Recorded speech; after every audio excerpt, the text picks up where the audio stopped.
In the 1920s, FBI agents walked into orchards across America with axes and chopped down millions of apple trees. Not because the fruit was dangerous, because it was alcoholic. For the first 200 years of American history, apples were not a food. They were a drug. And the man your kindergarten teacher told you about, the barefoot saint who planted apple trees across the frontier, was not a folk hero. He was the country's most successful bootlegger. This is the real history of the apple.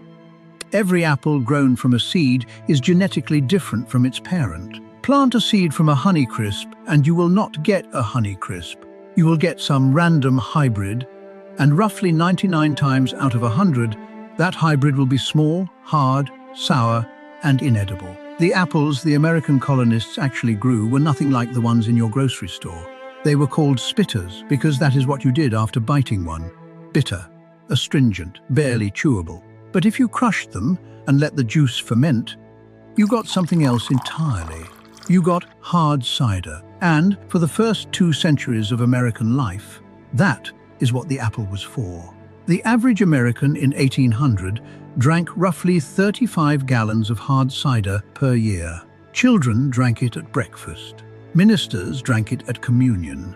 It was safer than the water and cheaper than beer, and every farm in the country had an orchard producing it. John Chapman, the real Johnny Appleseed, walked west across the American frontier in the early 1800s, planting apple seeds by the hundreds of thousands. He was not planting eating apples. He could not have been.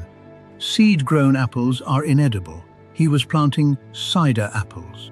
Chapman worked out a scheme with frontier landlords. To claim ownership of a plot of wilderness, settlers had to prove they had improved it.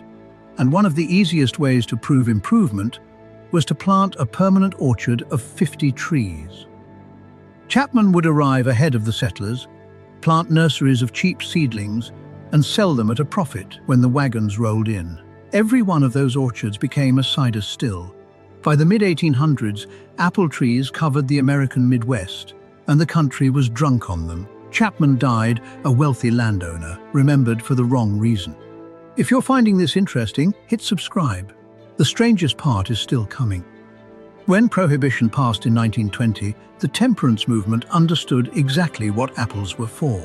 They did not just target saloons, they came for the orchards. Federal agents rode out across the countryside with axes and burned or chopped down apple trees by the millions.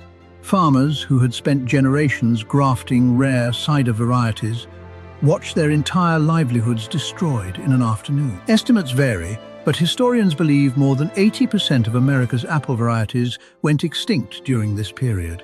Trees that had been bred for 200 years, with names like Harrison, Red Streak, and He-U's Virginia Crab, were simply gone. The apple industry, facing extinction, had to reinvent itself. They needed a new story. The phrase, "an apple a day keeps the doctor away," did not come from folk wisdom.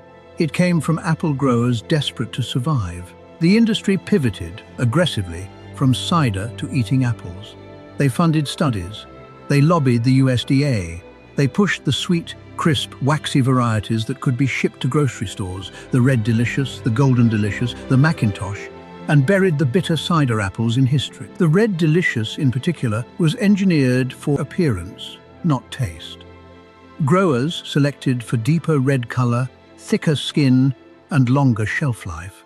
Flavor collapsed. By the 1980s, the Red Delicious dominated American orchards, while genuinely tasting like cardboard. Today, 90% of the apple varieties that existed in America before Prohibition are extinct.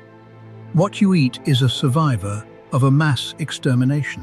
The apple in your kitchen is not an ancient fruit. It is a marketing campaign that replaced one. For 200 years, Americans grew wild, bitter, alcoholic apples on every farm in the country.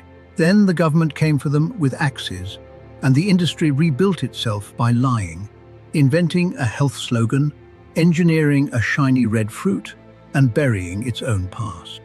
The wild apple survived only in a few forgotten orchards in Kazakhstan, where the fruit was born 10,000 years ago. Everything else is a ghost. The next time someone tells you an apple a day keeps the doctor away, remember, an apple a day used to keep you drunk. If this surprised you, subscribe.